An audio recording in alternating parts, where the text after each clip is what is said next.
Welcome back to Whiteboard Wednesday. My name is Mike Cromwell. I'm Brian Duvall. Think about, let's say, the potential benefits of outsourcing versus insourcing. In terms of if I'm an enterprise and I'm thinking about heading down this path, and let's say I want to build an ROI proposition for myself and figure out, hey, does this make sense?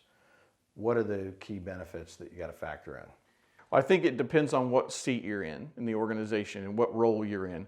You know, like for you, you're a numbers guy, and I watch you build these real complex spreadsheets to figure out, what the ROI on that would be, and I believe that the reason I asked the question. Yeah, and I believe that you do it correctly.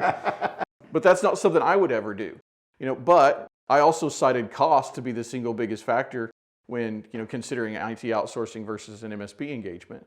But here's what I'll say is, I think the organizations that choose to do this strategically are doing so that they can focus on their business and not have to worry about the operational or the day-to-day support that an MSP does really well. So it's day-to-day help desk tickets. My printer won't print. I've got a new user starting on Monday. I need user accounts created. I've got this user that left. I want to make sure security is buttoned up for them. Those types of things that are repetitive tasks like that, in my opinion, are not things that you need to be doing internally. Those are things you need to be outsourcing.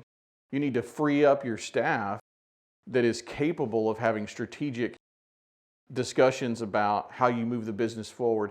Things like digital transformation, right? What are we doing within our organization to accomplish digital transformation?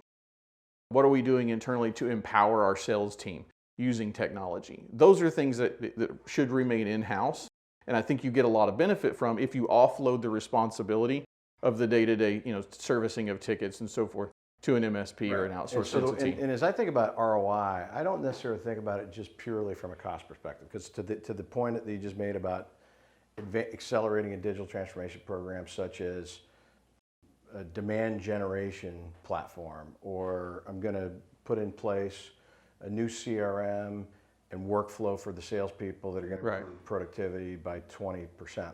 Exactly. And those things need to be factored in.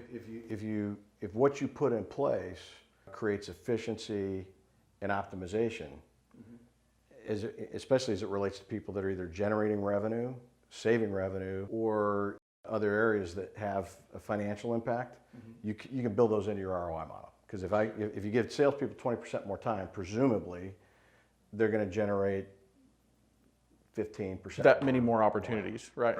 Well, and I'll use a term that you used several years ago when we were talking through the trio strategy and who we are and what we wanted to be as a service provider.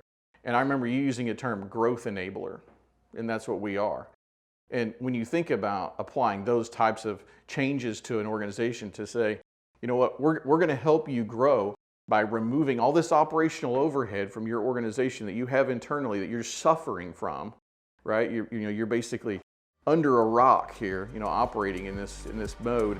Let's take that off your plate, and then let's free you up to make these organizational decisions around IT strategy that help you grow.